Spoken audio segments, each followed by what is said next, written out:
I'm excited about that, and I'm excited about the excitement of the people of the United States, to celebrate this fourth, and of course the 250th birthday of our country. I know there's some who've kind of just own it, and but hey, too bad for them, better for us. If you don't like your country, maybe you ought to get a plane ticket or something. But I'm glad of that zeal. I'm glad of the enthusiasm that we're seeing about the country. I think it's a very healthy thing.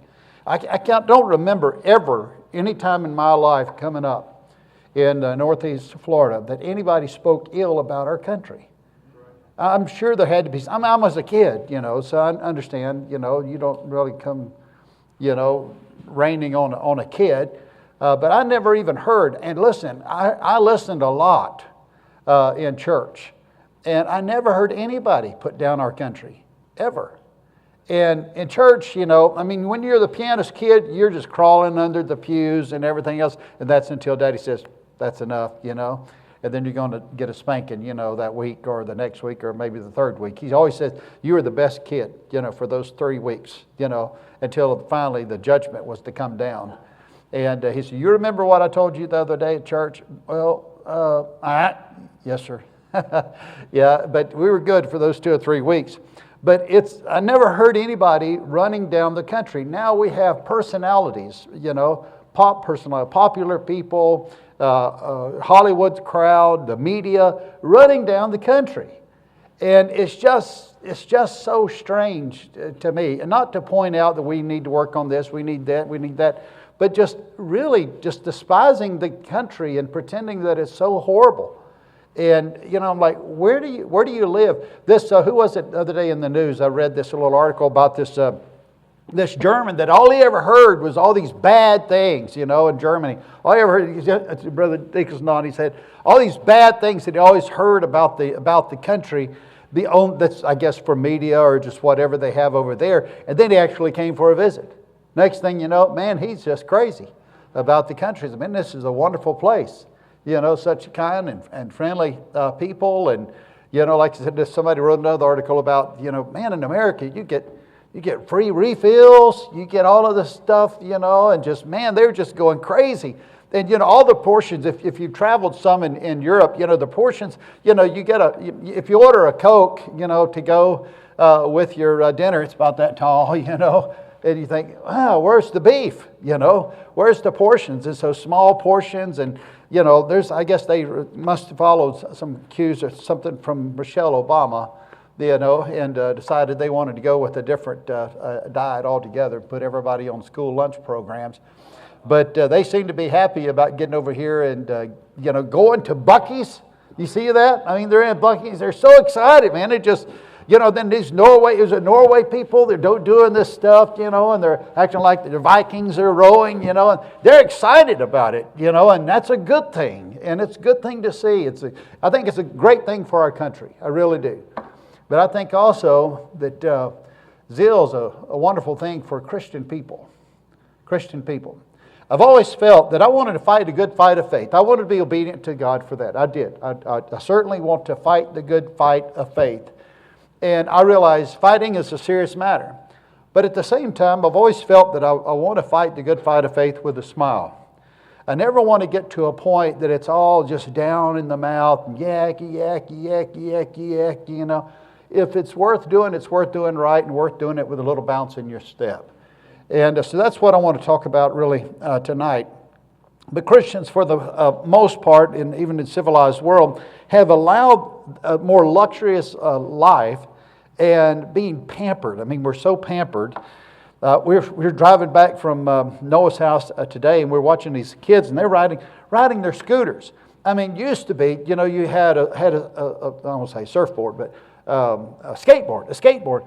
But it was motivated, all right, motivated by the other foot, And then they come along with the scooters, but still you just had some handlebars and you still had to push it yourself. Now these kids are riding all around. One hand, had something in his left hand and riding one-handed. It just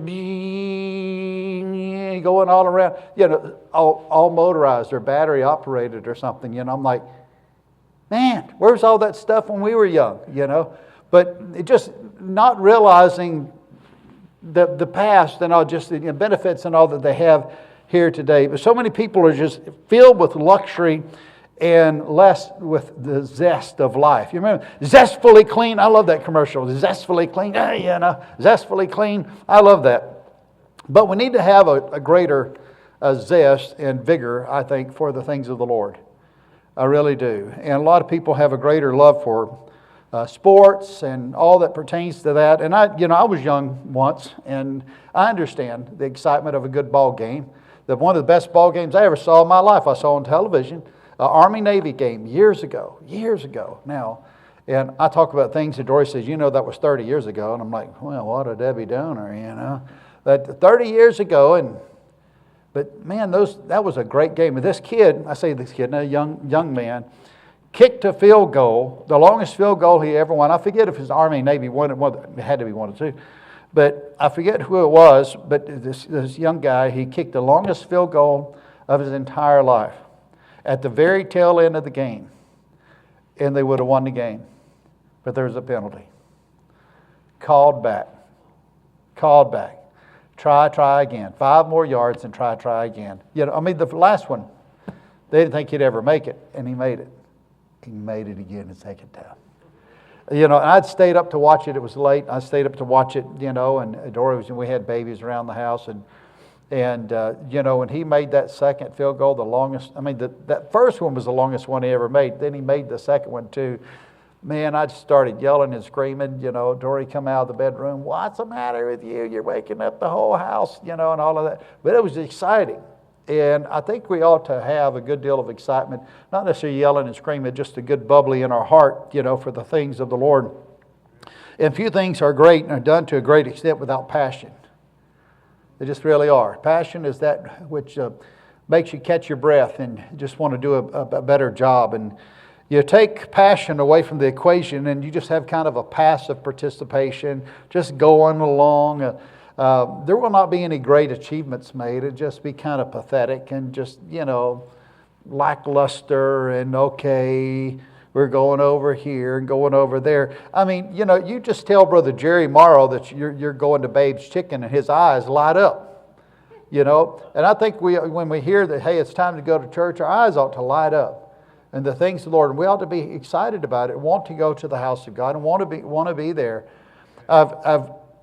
I don't like to have to put a boot on back of people's necks to try to get them to serve God. I'd rather they serve God because they want to, and want to go to church because they want to.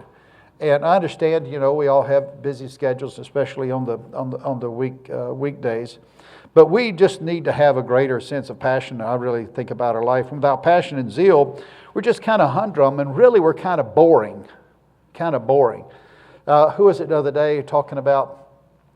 They saw the scars on my arm, and I said, well, that's sometimes I tell, sort of like Sydney's little brother had a bad accident on ATV the other day, and it was on his left hand, so now he doesn't have 2 fingers. He had to have those taken off in surgery, and I told Sydney, I said, well, now he gets to make up a war story, And that's always fun. Men love to just make up stories. And I used to do that. I had a little bitty hernia, it across my belly. We couldn't play Red Rover without it hurting. You know what Red Rover was? Okay. So we played, my brother Jamie, he had the exact same spot, little bitty bump right there. And so we had to have that repaired. Well, it left a little line, on your stomach when your kids are little. They said, Daddy, what's that? Daddy, I don't like to talk about it. They said, Daddy, what's that? Daddy, what's that? Daddy, what's that line? What's that line? Kids, I don't want to talk about that.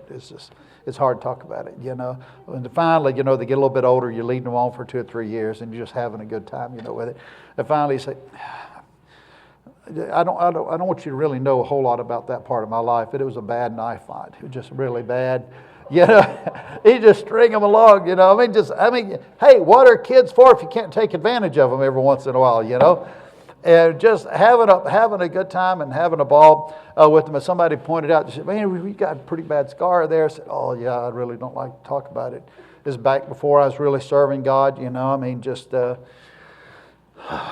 yeah, bad times, and I like to just forget it if you don't mind. Yeah, well, no, that just makes them more eager to find out what's going on, And finally, I have to tell them the truth. Oh, he was riding bulls and surgery and all after that, and all that kind of stuff. But it's, I talk about it, and then I'll usually say something along the line, towards disparaging towards Bible college students. Say, you have to do something for fun. Those guys are boring, and really, mostly they are. And we had to kind of make our own fun in Bible college. And so we, clogged up all the vents going to an air room. We had kind of one guy, it's kind of bad. It was kind of bullying, I guess, maybe a little, probably so. But we clogged everything up and sprayed Lysol and all through the vents, try to give them a hint to clean up your room, But some of those guys, they came out, they looked like GQ. All the girls, just falling over themselves. But you go see their rooms, chicken bones on the floor, just nasty. But they come out of there, and all the girls, ooh, if you just knew what his room looked like, chicken bones, pizza boxes, pizza crust on the floor. Not in the box, on the floor, on the floor. On the floor, just absolute pigs, So you have to do something for fun. So we decided to put a buck and barrel out beside the Bible college dorm. And so we dug it out, and put a big carpet on it, got some garage door springs, and put that all out there. And because, we got to practice somewhere. Of course, then everybody wants to ride. And then, of course, we're going to give the boys a real ride. Off they go, hitting that old hard red clay over there and just knocking the air out of them. Of course, we'd have a few girls. We'd just like the girls to come, and all the guys would show up to watch the girls ride, and we'd take it easy on them, Ooh. Don't they isn't this so easy? Anybody can do this, Oh, yeah, come on, man, get up here. Boom. Off you go, I'll never forget, it was Jay Bagoy, actually. I had him in the back of the truck, and we were going up a big ramp on the back of the college over there. It's kind of like at Interlaken, if you've ever been to Interlaken area, over there with all the major Christmas lights. And there was a hill about like that, about that steep, back down below the Bible college. And we had some guys that had motocross bikes, and they would take their bikes up that thing, like in the mountains they do all this a lot. And then boom, jump off the end of that thing. And I said, I can make that in my truck. And so, I got it down there. You have to get a run and go, to get up the thing. But I got up of it several times, and it took me a couple of times to kind of get the momentum just right, because you had to hit it with some momentum, in the lower gear where you can keep burning it and get on up the hill. And I had Jay McGoy in the back of my truck one time, and he got the mouthing off. He said, all right, jump in the back. We'll go up this hill. We'll go. You ain't going up that hill. You're going to hill. Oh, yes, I did.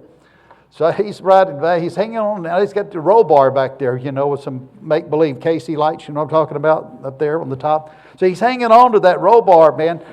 And I start towards this hill, and he could tell I'm going too fast not to go up that hill. He starts screaming, and I can hear everything, because mostly I don't have any seals on the windows. They roll up, but that's about all. They just roll up into cavities, and then they just rattle around. And so I took off up that hill, and he was screaming, and he was saying Christian cuss words at me. And, and we make it almost up to the top of the hill, and he was just, I'm going to kill you, I'm going to kill you. Well, if he's going to threaten to kill me, I'm going to kill him first. And so I turned, not really, okay, just pretend. But I turned sideways on the top of that hill. Now, right up on the top of the hill, it even got more steep, right up on the top, before you met the crown and went over the top. And I turned the truck sideways like that, and I'm spinning at this time. And, not four-wheel drive, just a rear-wheel drive truck. And I turned that thing, and it started sliding. I thought, uh-oh.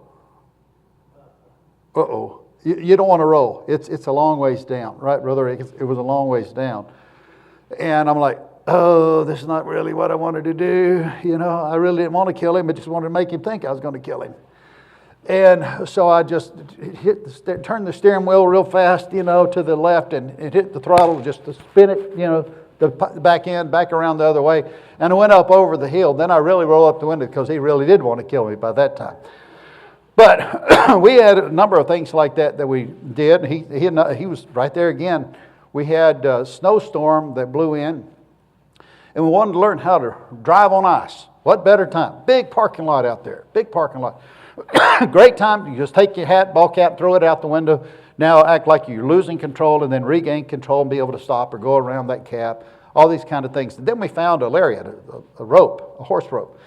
And we tied it to the bumper of the truck, and we found one of those little orange round discs. School was out. The whole town was shut down. We even got Snavely, I think. Was that his name? The motocross rider? Robert Snavely. He had a motorcycle helmet. We even went down the highway. Officers, we went down the highway dragging them behind a pickup truck. They were riding that little disc, with a little stick stuck in the rope.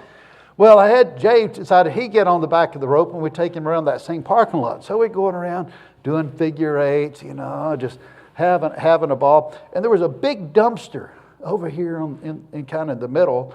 And we were down on the lower end. It was a wider parking lot. We were going around just having a good time.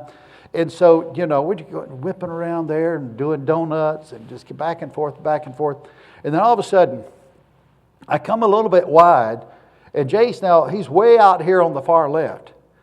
And he's going right towards that dumpster. Now, I'm going pretty fast, all right? But I'm thinking to myself, well, if he'll hold on, I'll get a little bit of traction and I'll pull him away from that dumpster, and he's just like skiing out there. But he doesn't hold on. He thinks, I'm going to die, so he lets go of the rope. Well, that was a mistake, because he's headed right towards the dumpster, and I'm like, I can't help you now, bub. I could have helped you in the truck if you just held on to the rope, right? Right? So it wasn't my fault that he got slammed by the dumpster. So he's screaming. He's got his feet up like he's going to stop himself, with his feet against this dumpster. He's going pretty fast. You got the momentum being whipped around by that truck.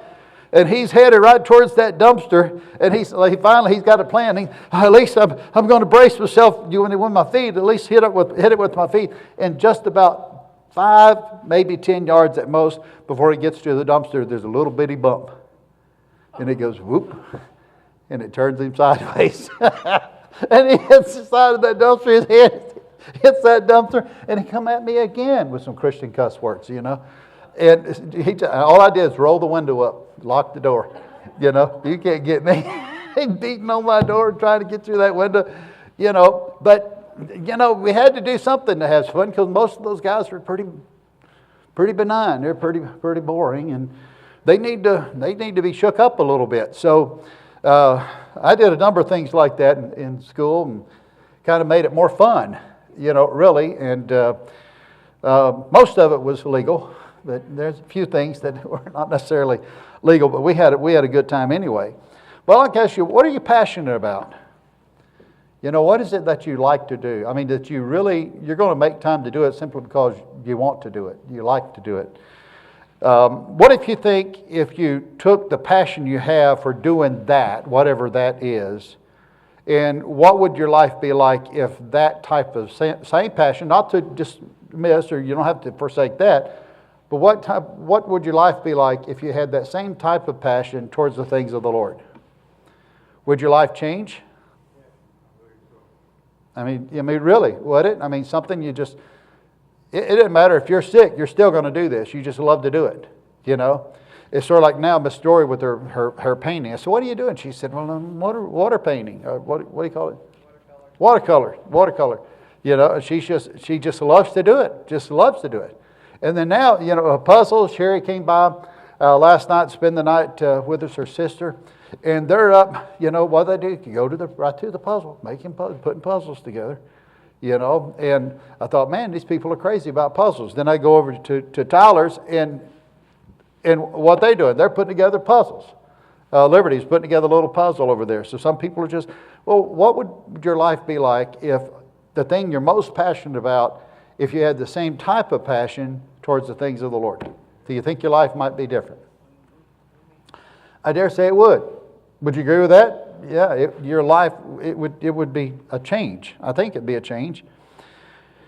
I remember young Gary Boyd, when he first came to church, and then Miss Tony and Brother Gary came for a visit, and then we got going in ministry, and they ended up joining. And I was talking to Brother Gary one time, and he was a teenager at this time, and he's doing all the ROTC stuff. You know, he was en route to go right on into the military and do all that stuff, and that's all well and fine, good thing. And I asked him, I said, what do you think about the gospel ministry? And I said, everything that you could do in the military is still going to be temporal, though it's good and honorable. We need good guys, and we want to win, right? Right? We want to win. I want to win. I don't know about you, but I don't want to lose. And I say, whip Iran. That's what I would say. But everything that you'll do will still be temporal. Have you considered things of eternity? Because everything you do, even bumping into it in the ministry, it's almost all for eternity. It's an amazing thing when you stop and think about it, what you do. You know, somebody serving the Lord full time. You just get to do a whole lot of stuff that influences eternity. And it's amazing. And I just challenged him, with that. And the next thing you know, I'm hearing the story that, it's no good. What do you mean it's no good? Mom's talking to his mom and dad. No good, no good. I can't do it anymore. All that ROTC stuff, it's no good. It's no good. It's no good. What happened? A change of passion. Change of passion. I just spoke to young Daniel Robb, who will be here next month, Lord willing, first part of the month, and spoke to him, and the same thing. He was doing right over here in Wylie, ROTC, man, Chris, military, airborne, all that stuff, hoorah, and he's all into that. And what about things of eternity? And next thing you know, he's in. He's in. Lost one passion but gained another. And I'm not saying everything you need to lose something to gain something. You can still, be passionate about whatever it is on the stuff that you do on the side. But what do you think your life would be like if you had the same kind of passion of that for the work of God in your own life and in others' lives? I think it would be a major change in our life. And then we would also have a lot of things that we would be impacting eternity with in our life. I know many of you have such a broad ministry now, and probably if you turn back the clock to just not too long before you got saved, you would think, I would never dream I would ever be able to have an impact like that for eternity. Ever. Some of you've had more of an impact just working with the interns through the years, just with them alone, than many people would have ever thought they could have ever done to have an import into their lives and the things that are all going to come from that. The we investment that we talk about, here in our life. I just talked to, yesterday evening with Brother Stephen Giordano. And he sent me some sermon notes. And I got over here, I'll show you what I did. He was preaching, and we were teaching him how to preach. And Brother Giordano is a classical pianist. I know y'all can't see me, but I'm over here, okay? He's a classical pianist, and you would expect an Army Airborne Ranger, to be a pianist. But he wasn't. He's a pretty good one. And so I tried to find things like the military things, the firearm. He's a firearm specialist. And music and things that he would relate to and understand to try to teach him, okay, to instruct him. It's one of the things that really kind of endeared him, because I did a lot of study about the U.S. Rangers, the Army Ranger program. So I wanted to get inside of his head where I could better instruct and teach him. Does that make sense? Are y'all awake? We're talking about passion tonight. Are y'all awake? Okay. And so how do you turn this thing on? Here we go. Oh, there we go. Hey, I saw the light. So I got him over here, and I said, well, let me see. Now, I'm not as good as a pianist as you are. And I said, but what if I just did something like this?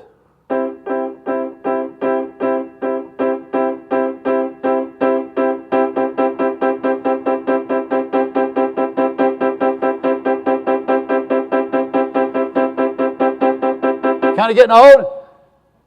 Okay, that was my point.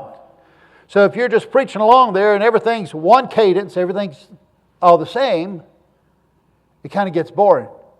And you may think you're waxing eloquent just like the Apostle Paul on Mars Hill. But everybody else is like, oh, you know. I mean, they look like you got one eye crossing, the other eye's taking a trip. And so I said, now sit down here and play me something, and play it, you know, with some feeling. Make some music. And you see, sometimes, you know, I sent one of our pianists. Oh, it was a big orchestra, and she was playing. It was really beautiful, you know, high-class stuff, and playing. And you know how the professionals, y'all can't see that now. They do this, you know, when they're playing. I'm probably exaggerating it a little bit much, but they're moving. They're feeling that music, right? And so I said, sit down here and play something.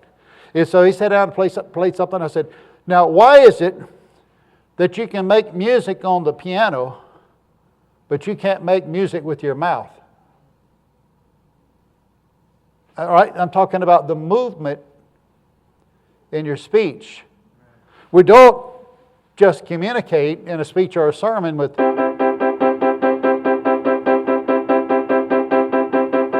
I mean, 5 minutes of that, you're saying, I love you, brother, but not that much. You know, it's one of those things. Okay, so I had him, you know, start working on what we called making music. Make music. So you want to go up in your tone. We had some of them, you know, go up in your tone, and they just go loud. You know, they sort of like Michael Curley, you know, years ago. You tell him, go up, and he'd just get louder, you know. Well, he figured it out, and he'd become a good singer. But trying to get him to understand that you've got to slow down and work on your cadence and even have pauses. And you think when you're public speaking, you think your pauses are endless when they're not. Okay? So so last night he sent me something, and he said, I just want you to know, I think about you all the time, and I still see these notes from my time there. And he says, it just meant so much to me to know that you're investing in other people's lives.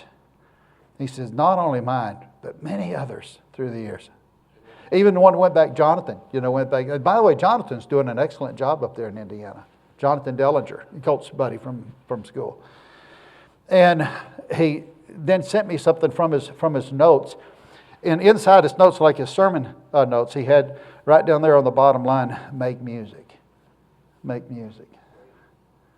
Now, that was his reminder. Now, sometimes when you just getting started, Cooper, you put yell here. Get soft here. Cry there. No, it ain't quite that bad. Some it's way too much. You know what I'm saying? I mean, you know what I'm saying, Vern? Okay. But it was just kind of a little walk down memory lane for us together, and appreciating the zeal of somebody trying to affect your life and influence you for the good, and being grateful for that. And so I pointed out, really like this. Hope you and Lauren are doing well, and all that kind of stuff, and making music. It goes back, and just the investments that you're making. But you're making those investments, and you get into a life of zeal, and that zeal is catching. It's catching. It's habitual. Other people want a little bit of that. They say, how do you get that? How do you, well, I don't know. It's sort of like the mumps. You just get it, But that zeal influences and impacts other people's life. And then they want a little bit of that, and they go out and they do similar things. I mean, Brother Giordano, that's exactly what he's done. I mean, it's like it's good for the goose, good for the gander. I mean, let's get it on.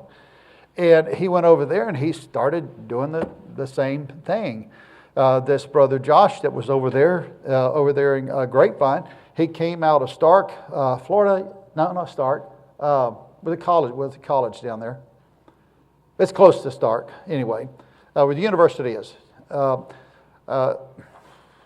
Gainesville, Gainesville, Florida. And he came out here and he worked with Brother Giordano for a little while, and Brother Giordano was basically teaching him everything that he was teaching. He was thinking it's all original. It's just cut and paste, go with it.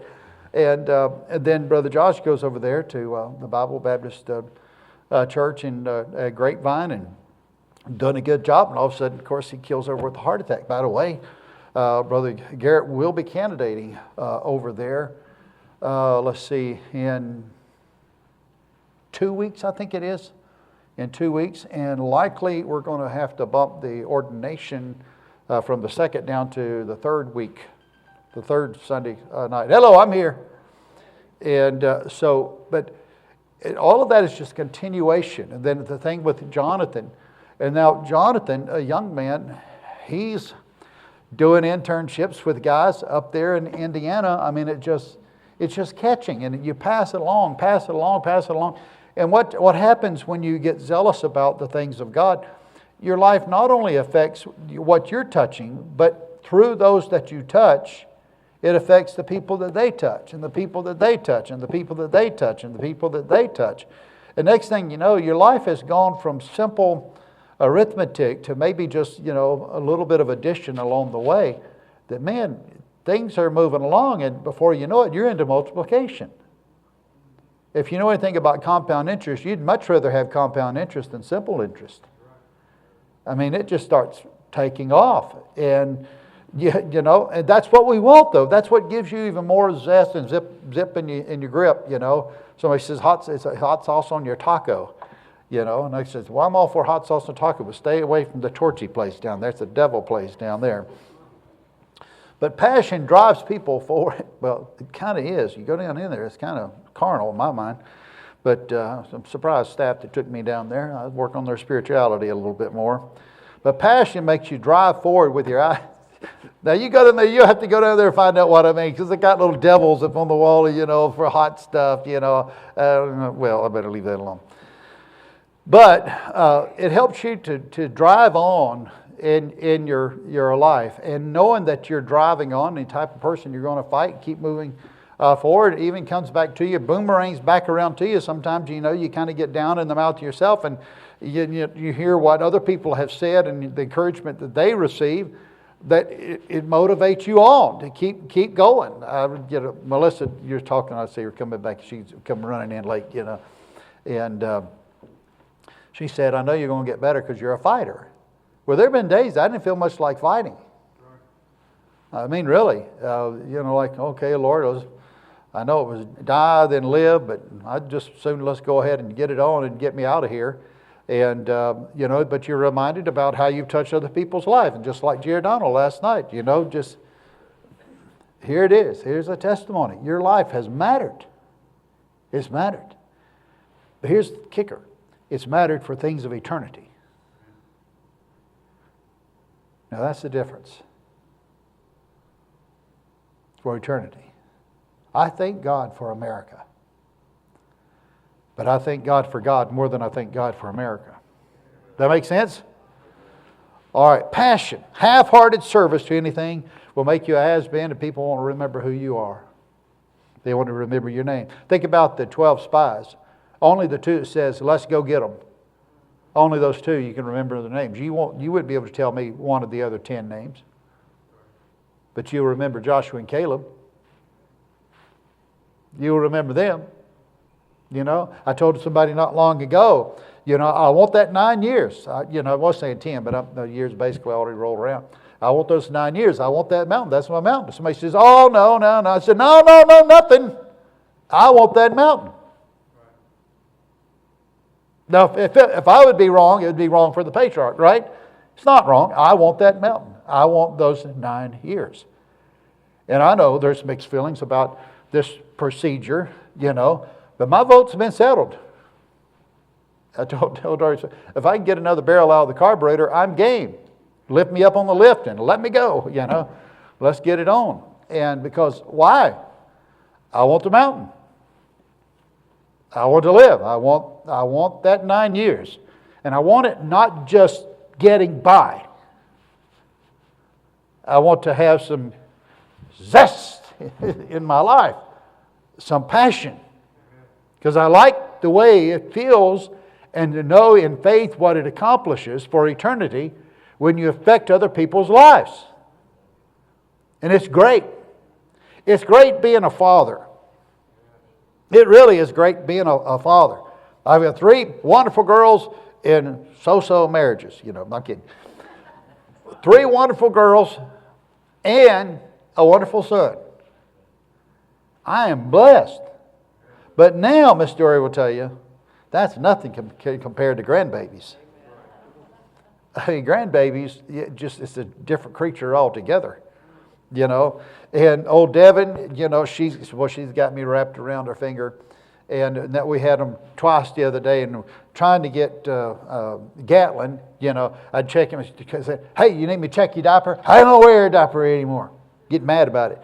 I don't wear a diaper anymore. I'm a big boy. And then 5 minutes later passes. Hey, you need me to check your diaper for you? I don't wear a diaper, Grandpa. I don't wear a diaper. So 2 minutes later, hey, you sure you don't need me to check that diaper? I don't wear a diaper anymore. I'm a big boy. And then Devin, she's proven she's not a big girl yet. Well, she really proved it the other day.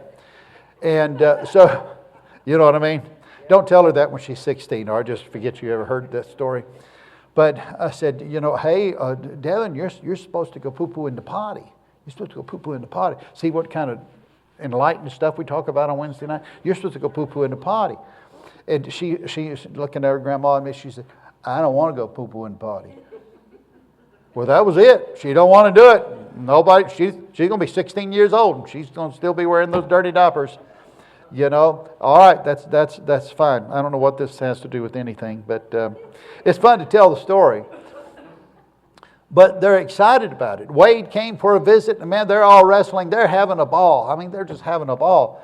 You're looking at these little ones, and they are so full of life and passion and wrestling. We got the mat out there. Miss Dory's like, I don't want to see it. Somebody's going to get hurt. And we were like, go get him, hit him. Just get after it. Last time Wade was down here, Gatlin and Wade were wrestling. And Gatlin needed some education. So Grandpa, because Wade, he's pretty aggressive, and he's kind of stumpy, And man, he was using his weight to his advantage. And he was getting really over on Gatlin, so I was kind of feeling bad for the underdog. So I started coaching Gatlin along, in the living room. And they had a makeshift tent set up there on the couch. And by the way, that's base. So if you needed to escape, you got there. They can't touch you, You're safe. So they're going along through there, and most of the time, Gatlin's getting the worst of it. I mean, Wade's nailing him, and half hurting him. And no, don't man up. No cry. We don't whip. We're not whips in this family. And we're egging him on, and Miss Dory's over there. You're my grandbaby, She's such a wimp. But anyway, we were having a good time. But finally, Gatlin started figuring this thing out a little bit. And he's getting, I can get on top of him, and I can put my weight on him the way he's put this fat weight on me earlier. Yeah. And so finally, Gatlin won around. He did. He won around. And he got in, but what happens, Wade's competitive. He's competitive. So when he started losing, he starts getting mad. Well, he bailed out and escaped. And he just jumped, like a kangaroo. He just jumped over there to the couch up underneath that makeshift, sheet, the tent, the tent. And he's safe, so he thinks, and Gatlin, realizing he won the match, he turned around, looked at Wade, and he went, ha! Just like the Hulk, Well, what I'm offering to you, we need a little bit, more of that in our life.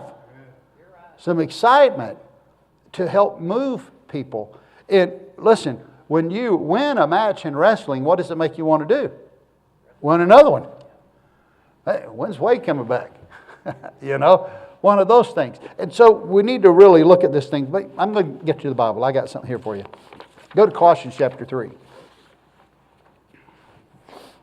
I'm probably not going to be able to finish this, but I'll get started.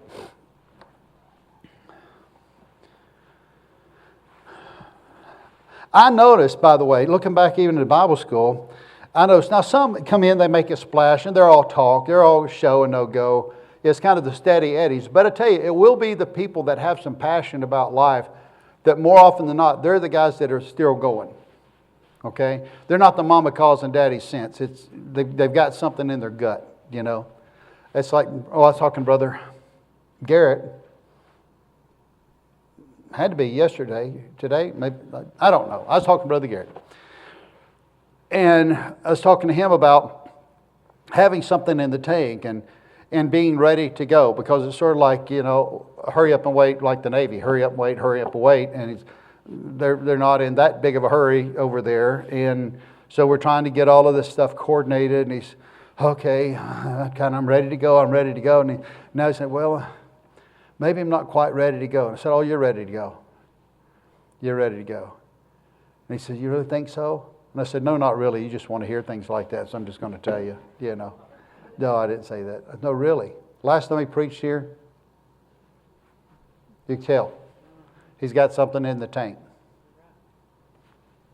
He's got something burning in his heart. And it's not just, okay, that I want to go out there and I want to honor God and I want to do something good. It's something that's been compelled. I've been compelled to do. Sort of like Jeremiah. He says, but I could not stay. It's like a fire burning. I've got to turn it loose. I've got to let it go. I've got to get it out. And that's where he's at. That's where he's at. And if that's where he was not at, he wouldn't need to be pursuing this. If you don't have that type of passion for it, you probably ought not to be doing it in the first place. You certainly will not move many people, and you certainly will not move many people to move other people in your life. Well, Colossians chapter 3, let's look at this real quick. Wives, submit yourselves unto your own husbands. That has nothing to do with the message. I just wanted to throw that in for my story's sake. I'm kidding. Wives, submit yourselves unto your own husbands as it is fit in the Lord. Husbands, love your wives and be not bitter against them. Children, verse 20, obey your parents in all things, for this is well-pleasing unto the Lord. Fathers, still in the family business, provoke not your children to wrath, lest they be discouraged. Servants, also an orderly structure. Obey in all things your masters according to the flesh, not with eye service as men pleasers, but of singleness of heart, fearing God. And whatsoever you do, do it heartily, as to the Lord, and not unto men, knowing that of the Lord ye shall receive the reward of the inheritance. For you serve the Lord Christ. But he that doeth wrong shall receive for the wrong which he hath done. And there is no respect to persons. Now, let me ask you a question. Notice here, I got a runny nose for some reason. It's not because I've been licking a ragweed. Notice verse 22. The second part of that. You there?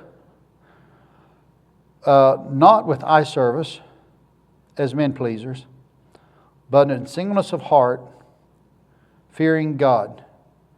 And whatsoever you do, do it heartily, as to the Lord and not unto men. Now, how many of you think textually that not with eye service, not just pretense, as men pleasers, but singleness of heart, fearing God, doing it heartily, would also apply to wives in their relationship to their husbands? Husbands, we're going back up, see, above. Husbands in their relationship with their wives. Children in their relationship with their parents. Josie, that's you. Fathers in relationship to their children. Lest that servants, obviously. My offering to you is not with eye service men pleasers, singleness of heart, fearing good. God, whatever you do, do it heartily as unto the Lord, not unto men. Applies to all the above. Anybody want to take issue with that textually? Brother John, you okay with that? Okay. Now, how many of us think our lives would be really different if we would really get more zealous and enthusiastic, passionate about what we're doing in all of those things as wives and husbands, children to their parents? I mean, how many children are actually passionate about honoring their father and mother? Wouldn't that make a big difference? Well, what about wives to their husband? Wouldn't that make a big difference? How about husbands to their wives? Wouldn't that make a big difference? And how they're doing this, I love you and I told you at the altar, and if I ever think something ever changes, I'll let you know. Or how about those daddies that, the children that tell me through the years, my father never told me that he loved me. Never. Now, my dad had that kind of experience. I didn't have that experience. Now, my dad was a man's man.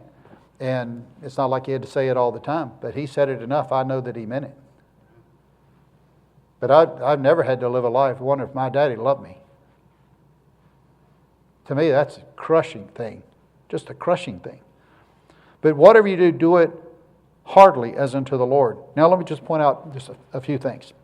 Now think about all those categories, and then we see a few things. Number one, singleness of heart. Without dissimulation. Sincerity would be another good word. Being sincere about things. I have never liked people who are fake. I have a hard time loving people. I know we're supposed to love everybody, right? But I've never been really moved by people who seem to be put-ons. Just fake, And, I don't know. I think about somebody, but I don't want to be too critical. Well, I'll be critical enough. Hi, how you doing? So good to see you today. Kira, I'm just so glad you're here tonight. God bless you, sweetheart. Just, your hair, what have you done? It looks so lovely. Cooper, what have you done to your hair? It looks so great, Oh, so God bless you. What? And I'm over here. Somebody's, yuck. Get off me, man. You know what I'm saying?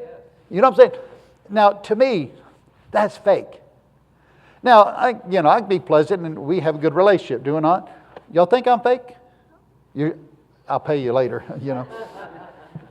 But I've always been put off by people that come across to me as, you're fake, man. And they're polished. Sometimes, they're better at their fake than I can be in sincerity. But at least it's real. I've talked about some of the guys, and they want to look so polished and look so good, and they're always concerned about their presentation. I'll use some hairspray, but I'm not going to get some toilet paper after I do my hair and make sure that every little strand is down.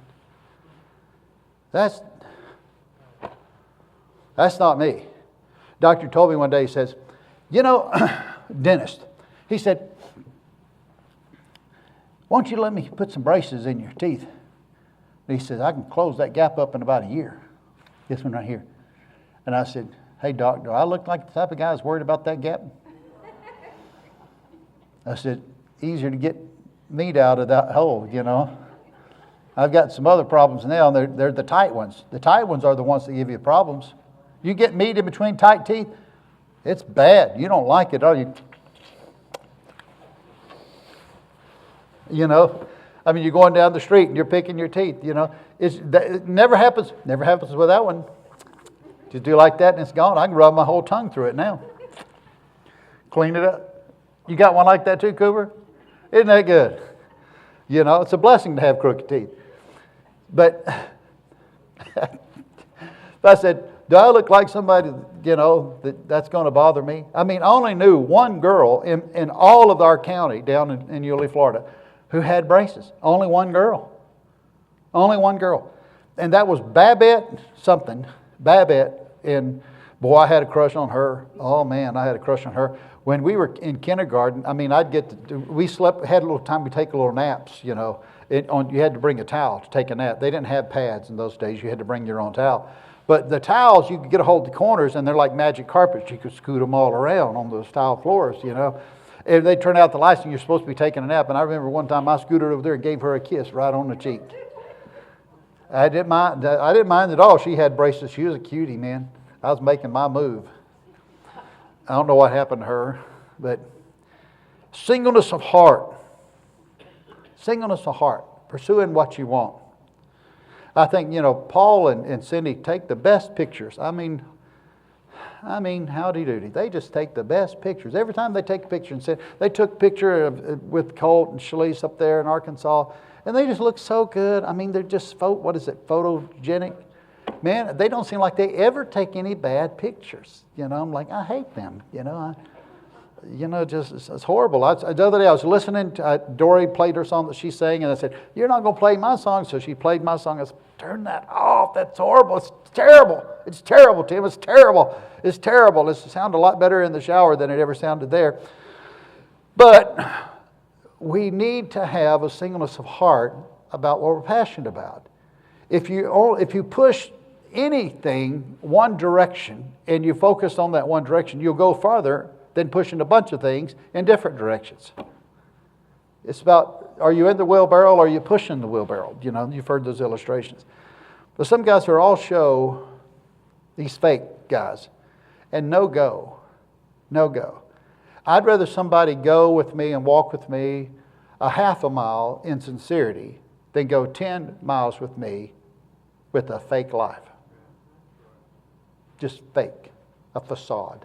Now, I like Westerns, but, you know, the fake fronts and all of that making you think they're bigger than they are. But some guys are just leaky vessels, vacillating all the while. Tossed to and fro, that's the scripture. Tossed to and fro. Well, Joshua said, "As for me and my house, we'll serve the Lord." Solomon says, "Fear God and keep His commandments." See that? It's a focus. It's a focus. You come through the Olympics, and the thing I admire about the Olympics is they're focused individuals. You never get there unless you're focused. Now, I'm not saying everybody ought to just throw their spiritual lives out the window and everything ought to be about Olympics. I don't agree with that type of decision. I think that's out of balance. Okay? But you're not going to ever compete at that level unless you are focused and you're passionate about something. And if you're passionate about that something, you will do that something better than you will do all the other things because you're simply more passionate about it. You know, I like to shoot, probably not as much as Brother Daniel. If anything goes boom, he loves it. And, you know, but I was raised shooting. And, you know, Mom and Dad, they had these little bottles, baby bottles, baby food things, baby food jars. And we'd set those things up on a post or on the dirt, by a pine tree or something, and we'd shoot them with our BB guns, you know. You know what I'm talking about? Okay. What is it, Red Robin? What is it? Daisy BB guns. And I got two of them up for Rogers, Arkansas, has a museum up there. There's something up there. You can get them for cheap in their little museum thing. But we'd shoot those things. And then we got so good at that, we started throwing them up in the air. We threw them up there and shoot them in the air with a BB gun. Now, we didn't think anything of it because we all did it. Well, okay, you grow up and you go on in your life. Then I come out here and one day, here's this professional shooter, trainer, Army Ranger, sniper, and he says, "You'll outshoot the vast majority of people on this planet, and even in the military. You'll outshoot them." And I said, "No, I didn't believe that. You know, I don't believe that. So one day we got over there, and they're having a competition over at the Grapevine, at the shooter thing, a place over there that Brother Stevens worked at. Brother Tony Cole worked over there for a while. And we're going to get in that competition. He said, "You want to shoot in the sniper competition?" I'm like, I don't want to make a fool of myself. And he says, "I promise you, you won't. I promise you won't." I don't have it set up. So we go over there, and it's a borrowed 308 and scope. You know, it was everything borrowed. I never shot the thing before in my life. And so we got in the competition, and then we just, you know, having a ball with it, just having fun. I thought, man, just okay. And it was free, all the better. You know, free ammunition, all you wanted to shoot, you know, and it was a blast. I mean, the snipers and all over there. And we got finished up with the competition, and Brother Stephen, he was over there, you know, with his computer. They tell you where you're making your shots and everything. And he said, "Now don't look over here at the computer. Don't look at the computer. Just shoot." So I said, "Okay, you know, there's another guy in there," and wound up, took a shot. He said, "All right, that's okay." Okay, said, "Shoot again." So I shot. I think it was a group of 5. You had 5 shots, you know. And then I could tell he was disappointed along the way. And he said, "Don't look, though. Don't look. Well, I didn't win. And I didn't even come in second. I had one flyer. We call it flyer, you know. Now, at that level, a flyer means it's that far away from the bullseye at 100 yards. And Brother Giordano, got second. Well, he was trained as a sniper. I mean, and but he was using the same rifle, by the way. But he got a second, and I got third. But there was a lot of people who shot that day. And he said, "I told you." And I guess it's sort of like Sergeant York. I saw, something advertising for, y'all know the show Sergeant York? He wets his front sight and he goes in, a reluctant soldier in World War II. World War I, thank you, brother. And he didn't really want to go in. He's kind of a pacifist, and then next thing you know, becomes a war hero. Well, he was a dead shot, man. Dead shot. It's sort of like Audie Murphy, They know how to shoot. And, he's telling me, you're better than you realize you are. Now, that's what he was saying. You are far better than you realize you are at shooting. And I'm just like, oh, no, He said, no, I'm telling you. He said, the whole thing, military, the sharpshooters were the guys that were raised hunting in the woods and stuff like that. They just did that. And I'm thinking, he was right.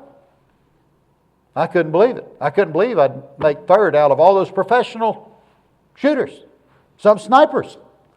And he said, you were raised doing something that you enjoyed to do. And you got good at it. You see what I'm saying? When you love to do something, you just naturally get better at that by far than you would otherwise. That's the singleness of heart. That's doing it. My mother, when she was young, they used to have vanilla extract bottles. You know the little brown bottles with a little bitty top on it? And her daddy would put those bottles across the creek. Now, across the creek is across the creek.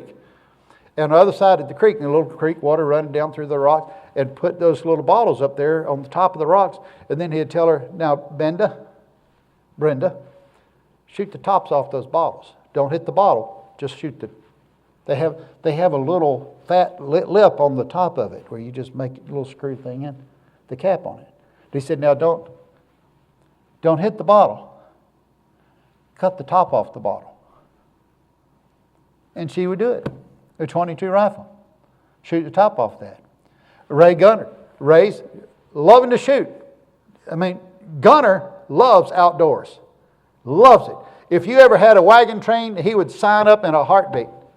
And he'd want to do the other stuff, but what he really likes to do is the cookie. He wants to be the cookie. With the chuck wagon. He'd be in hog heaven. I mean, you think this man is happier than a pig in slop. He would be in hog heaven. But he loved shooting all through these years. He's loved to shoot. Next thing you know, Kira's out there, and he starts taking her to some of these shoots. And he's practiced her, and he's got a .22 that he's got really set up. And he gets those playing cards, And he says, okay, shoot the heart. Shoot the heart on the card. Shoot the heart. Don't shoot the card. Shoot the heart on the card. And she's coming in. She's narrowing the gap, And she's getting good at this. Passion. His passion, all of a sudden now, is becoming her passion. You following? It's catching. Then he says, okay, let's step this up.